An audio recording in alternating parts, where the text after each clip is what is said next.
আসসালামু আলাইকুম রহমতুল্লাহি ওবরকাতুহু। সম্মানিত দর্শক, গত কয়েকদিন ধরে আওয়ামী লীগের মধ্যে এক ধরনের খুশির বন্যা দেখা যাচ্ছে। বিশেষ করে জনাব খলিলুর রহমান, যিনি নিরাপত্তা উপদেষ্টা রূপে নিয়োগ লাভ করার পর অনেক বিতর্ক তৈরি করেছেন। আর সম্প্রতি তিনি ভারত সফর করেছেন। সেই ভারত সফর করার পরেই আ দেখা গেল আওয়ামী লীগের মধ্যে একটা নিদারুণ উৎসব, উদ্দীপনা লক্ষ্য করা যাচ্ছে। বাংলাদেশে যে সকল আওয়ামী লীগের নেতাকর্মীরা পালিয়ে আছেন, তাদের অনেকগুলো যে ইন্টারনাল কানেক্টিভিটি রয়েছে। নিজেদের মধ্যে তারা যে সকল কথাবার্তা বলে, তারপরে তাদের যে সকল ওয়েব মিটিংগুলো হয়, এগুলো লিক বা এগুলোর অনেক খণ্ডিত চিত্র ইন্টারনেটে অনেক সময় ভাইরাল হয়ে যায়। তো সেখানে গত ১ সপ্তাহে দেখা যাচ্ছে যে তারা অনেকটা ইউরেকা কি যেন একটা পেয়ে গেছেন জনাব খলিলুর রহমান সাহেবের দিল্লি সফরের পর। একই অবস্থা কলকাতার যে সকল আওয়ামী লীগ নেতৃবৃন্দ রয়েছেন তাদের কথাবার্তা।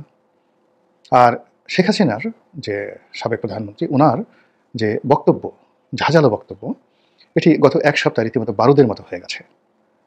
পয়েন্টিভ, তারপর প্রোগ্রেসিভ, এরপরে অ্যাজ ইট ইজ, মানে তিনি প্রধানমন্ত্রী আছেন, ক্ষমতাচ্যুত হননি, খুব অল্প সময়ের জন্য তিনি বিদেশ ভ্রমণে গেছেন।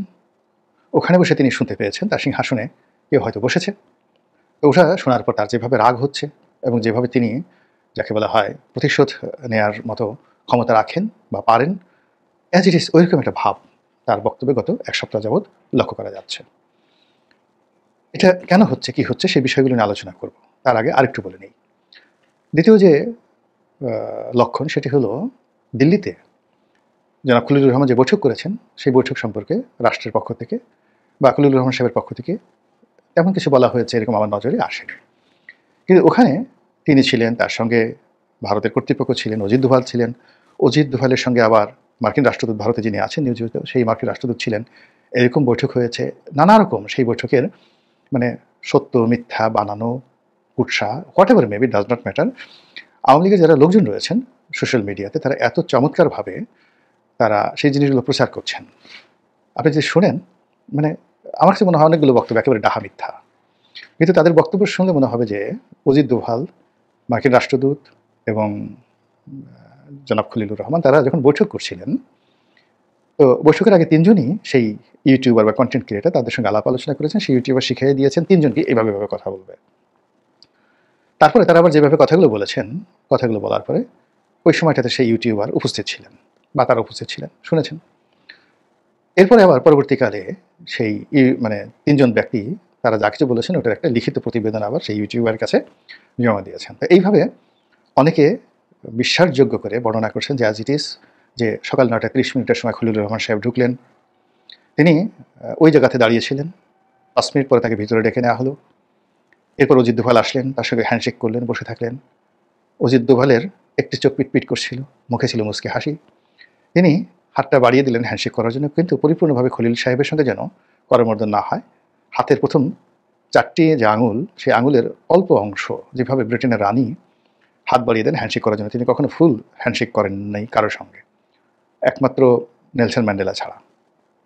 তো এরকমভাবে অজিত দোভাল খলিলুর রহমান সাহেবের সাথে হ্যান্ডশেক করেছেন। তো এরকম মানে বানানো একটা দৃশ্য আপনি কল্পনা করে চমৎকারভাবে বর্ণনা করা হয়েছে। As it is Ajit Doval তাকে বলে দিয়েছেন বা ওই দৃশ্য তার কাছে, ভিডিও ফুটেজটা তার কাছে আছে। এরপরে কি হলো, মানে আমি গল্প বলছি কিন্তু এটা কিন্তু বাস্তবতা নয়। এরপরে কিছুক্ষণ পরে সেখানে তারা বসে রইলেন, কোনো কথাবার্তা নেই। এমন সময় মার্কিন রাষ্ট্রদূত এলেন। তারপর তাদের আলোচনা শুরু হলো, এইভাবে গল্প চলতে থাকলো। এবং সেই গল্পগুলো শুনে আওয়ামী লীগের লোকজন খুশি হলো না আসলে সেখানে কি হয়েছে সেটা তারা জানার পরে তাদের খুশি হয়েছে আমি বলতে পারবো না। দ্বিতীয় যেটি হলো সেটি হলো যে দিল্লি থেকে তিনি কাতারে গিয়েছেন। তো কাতার অনেক দিন ধরে সেই ৮০-র দশক থেকে এখন পর্যন্ত বিশ্বের অনেক গুরুত্বপূর্ণ যে রাজনীতির জটিলতা কুটিলতা রয়েছে সেগুলোর সমাধান হয় কাতারের রাজধানী দোহাতে। এবং এ ব্যাপারে কাতারের যে রাষ্ট্রীয় বিভাগ, পররাষ্ট্র বিভাগ এবং তাদের যে ইন্টেলিজেন্স বিভাগ, বিশেষ এক্সপার্ট তারা রয়েছে। তারা তালেবানদের সঙ্গে, হুতিদের সঙ্গে, ইরানের সঙ্গে, হিজবুল্লাহর সঙ্গে, তারপরে পাকিস্তানের সঙ্গে, ভারতের সঙ্গে এই বড় বড় যে ডিলগুলো হয়েছে গত কয়েক বছর, প্রায় 100% সব ডিলগুলো কিন্তু কাতারে হয়েছে। এমনকি রাশিয়ার সঙ্গে যে ইউক্রেনের যে ডিলগুলো, এটার প্রাথমিক ডিলগুলো কাতারে হয়। একবার দুবার এরদোয়ান চেষ্টা করেছিলেন সেটা তুরস্কে করার জন্য, কিন্তু সফল হয়নি। কাতার এখানে সফল হয়েছে। এখন সেই কাতারে গেছেন মিস্টার খলিল। এরকম খবর বের হয়েছে এবং সেখানে আবার আমেরিকান, আবার ভারতীয়, আবার এই যে বাংলাদেশে যারা লোকজন আছে তাদের সঙ্গে খলিলুর রহমান সাহেব বৈঠক করেছেন, সিরিজ বৈঠক করেছেন। এটা নিয়ে নানা রকম গল্প কাহিনী প্রকাশিত হচ্ছে এবং সেখানে কাতারের পক্ষে যারা অংশগ্রহণ করেছেন তাদের নাম ধাম সহ ডিটেলস ইউটিউবাররা বলে দিচ্ছেন। এবং সেখানে তারা যে কথাটা বলার চেষ্টা করছেন সেটা হলো যে ওখানে আওয়ামী লীগকে নিয়ে বার্গেনিং হচ্ছে, শেখ হাসিনাকে রাজনীতিকে ফেরানোর ব্যাপারে বার্গেনিং হচ্ছে, ইত্যাদি নানা রকম কথাবার্তা। এগুলো শুনলে আওয়ামী লীগের লোকজন না অনেক আনন্দ পায়, মজা পায়, তাদের মন শান্তিতে ভরে আসে।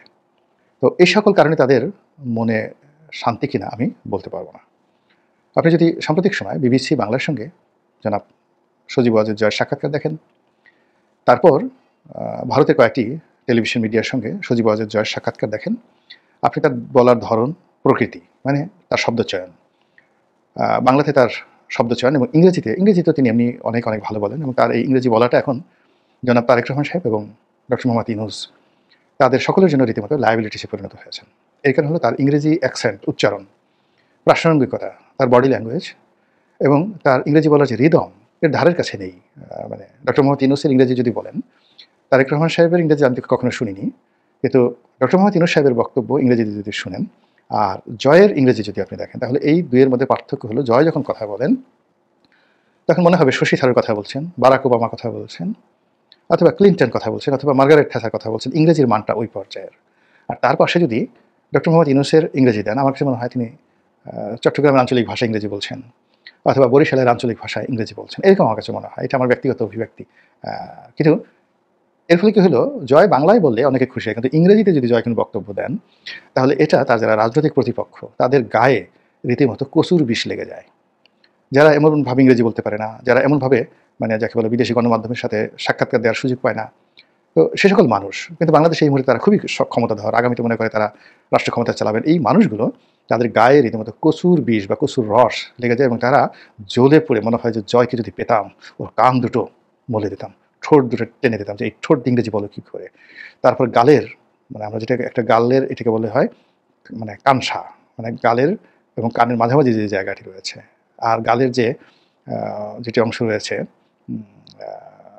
সেটিকে আমরা মানে যাকে বলা হয়, অনেকে বলা হয়, মানে এই এটা আঞ্চলিক অনেক সুন্দর একটা শব্দ আছে, কিন্তু আমার এটা এই মুহূর্তে আমার মনে আসছে না।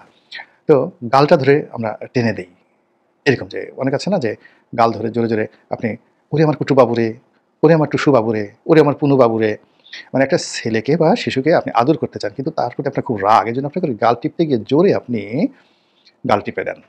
তো ওই জোরে যে আপনি গাল টিপে দেন শিশুটা কেঁদে ওঠে, কিন্তু তার বাবা মা মনে করে যে আপনি তাকে আদর করছেন, কিন্তু শিশুটা টের পায় যে আপনি তাকে মারছেন। তো এখানে গালের একটা সুন্দর শব্দ আছে, মনে পড়েছে, টাউয়া। আমাদের মানে গ্রাম অঞ্চলে যখন আপনি ওইভাবে রাগ হয়ে কারো গাল টানবেন তখন ওটাকে বলা হয় টাউয়া ধরে টানতেছে। টাউয়া, টয়াকারে টা, রস্যু অন্তঃসয় আকার। মানে আমার হলো কি, অনেকগুলো এলাকায় থেকেছি, বাংলা ভাষা নিয়ে অনেকগুলো আঞ্চলিক শব্দ আমি জানি এবং ওটা প্রয়োগ জানি। তাহলে আদর করে যখন আপনি গণ্ডদেশ, গাল, মানে এগুলো স্পর্শ করবেন, ওটার চুম্বন যখন দিবেন তখন গালের একটা নাম হয়ে যায়। স্পর্শ করবেন তখন গালের আর একটা নাম হয়ে যায়। আর যখন রাগ হয়ে আপনি গাল টান দেবেন তখন গালের নাম হয় টাউয়া। টাউয়া ধরে আপনি টানছেন। এরকম তারেক রহমান সাহেব না ঠিক, বা জামাতের আমি শফিক সাহেব না, কিংবা ডক্টর মোহাম্মদ ইউনূস নন, কিন্তু তাদের যারা সমর্থক রয়েছেন, যারা চান যে তাদের নেতারাও জনাব সজীব ওয়াজেদ জয়ের চেয়ে অনেক ভালো ইংরেজি বলবেন, কিন্তু যখন দেখেন এরকম ইংরেজি তারা শুনতে পান না, কিন্তু জয়ের মুখ দিয়ে ধরনের কথাবার্তা আসে, তখন সবাই মনে হয় যে বেটা টাউয়া ধরে যদি জোরে মতো কয়েকটা টান দিতে পারতাম, এরকম অবস্থা। তো জয় সাম্প্রতিক সময় যে ইংরেজিতে যে ভাষণগুলো দিচ্ছেন এটা যথেষ্ট উত্তেজনা তৈরি করছে তার প্রতিপক্ষের মধ্যে। আর তিনিও কথা বলতে বলতে ধীরে ধীরে আরও প্রোগ্রেসিভ হচ্ছেন, পয়েন্টিভ হচ্ছেন, প্রফেশনাল হচ্ছেন এবং আওয়ামী লীগের যারা লোকজন রয়েছেন তাদের মধ্যে আশা জাগাচ্ছেন। আর বিরোধী পক্ষের মধ্যে যারা প্রপার রাজনীতি করেন রাইট ওয়েতে, তাদের দৃষ্টি আকর্ষণ করছেন। গেল জয়ের ব্যাপার। সবচেয়ে যে কথাটি বলে আমি আজকের বক্তব্য শেষ করবো সেটি হলো, ঢাকা শহরে আওয়ামী লীগের যারা লোকজন আছে তাদের মধ্যে দু ধরনের কথা হচ্ছে। একটা হলো রিফাইন্ড আওয়ামী লীগ, বিভিন্ন গোয়েন্দা সংস্থার এজেন্সির সাথে যোগাযোগ রক্ষা করে শেখ হাসিনার বিপরীতে একটি 111 তরিকার একটি রিফাইন্ড আওয়ামী লীগ হবে, এই কথা আকাশে বাতাসে বাংলাদেশে ভেসে বেড়াচ্ছে। আর এটারই একটা ইন্ডিকেশন জনাব সজীব ওয়াজেদ জয় বিবিসি বাংলার সঙ্গে দিয়েছেন যে বিদেশ থেকে আওয়ামী লীগের নেতৃত্ব পরিবর্তন করার চেষ্টা হচ্ছে এবং একই কথা তিনি বলেছেন যে আওয়ামী লীগের সঙ্গে পাল্লা দিয়ে বিএনপির নেতৃত্ব পরিবর্তনের জন্য বিদেশ থেকে চেষ্টা করা হচ্ছে। এটা হলো বাস্তবতা। কিন্তু যে কথা মানে আওয়ামী লীগের লোকজন, এটা আওয়ামী লীগের লোকজনের আতঙ্ক তৈরি করছে না। এটা বাতাসে ভেসে বেড়াচ্ছে, কিন্তু এটা কোনো যাকে বলা হয় কোনো ইফেক্ট নেই, সাইড ইফেক্ট নেই। এটা রাজনীতিতে কোনো যাকে বলে ২ পয়সার মূল্য তৈরি করছে না এই গুজবটা। কিন্তু যেটা আওয়ামী লীগের নেতাকর্মীদের মধ্যে খুশির বন্যা বয়ে দিচ্ছে, সেটা হলো কলকাতা কেন্দ্রিক যে সকল নেতারা ইন্টারনেটে বড়, বড় কথাবার্তা বলেন, তারা আওয়ামী লীগের সম্ভাব্য প্রার্থীর তারা তালিকা তৈরি করছেন, মনোনয়ন তৈরি করছেন। অ্যাজ ইট ইজ যে সামনে যে ইলেকশন আসছে, সেই ইলেকশনে আওয়ামী লীগ পার্টিসিপেট করবে under the leadership of Sheikh Hasina or Sajeeb Wazed আর এনিবডি। আর এগুলো আওয়ামী লীগের যে সকল চিহ্নিত নেতৃবৃন্দ রয়েছেন দেশের বাইরে, যাদের হাতে এখন আওয়ামী লীগের নেতৃত্ব, তারা এখন বিভিন্ন সংসদীয় আসনে যারা বিকল্প প্রার্থী, ভালো ইমেজ যাদের রয়েছে, তাদের ব্যাপারে খোঁজখবর নিচ্ছেন, তাদের অনেকের বায়োডাটা নিচ্ছেন, অনেকের সঙ্গে কথাবার্তা বলছেন, তারা রাজি কি রাজি না, এই সমস্ত বিষয়ে কথাবার্তা বলছেন। এবং এইগুলো নিয়ে আওয়ামী লীগের যে আন্ডারওয়ার্ল্ড রয়েছে বাংলাদেশে, সেখানে রীতিমতো খুশির বন্যা বয়ে যাচ্ছে। তো বোঝার চেষ্টা করুন যে বাংলাদেশের এখন যে শ্বাসরুদ্ধকর একটি অবস্থা, সব কিছুর মধ্যে একটা থমথমে অবস্থা, সেই অবস্থার মধ্যে বেগম যে অসুস্থ, তারেক রহমান সাহেব আসতে পারছেন না, তখন আওয়ামী লীগের এই যে খুশির বন্যা, এর মধ্যে আপনি কী ইঙ্গিত খুঁজে পান? চিন্তা করতে থাকুন, ভাবতে থাকুন, আর দেখতে থাকুন যে এই বাংলায় কী কী ঘটে আগামী দিনগুলোতে। মহান আল্লাহ রাব্বুল আলামিন আমাদের সবাইকে হেদায়েত দান করুন এবং হেফাজত করুন। আসসালামু আলাইকুম ওয়া রাহমাতুল্লাহি ওয়া বারাকাতুহু।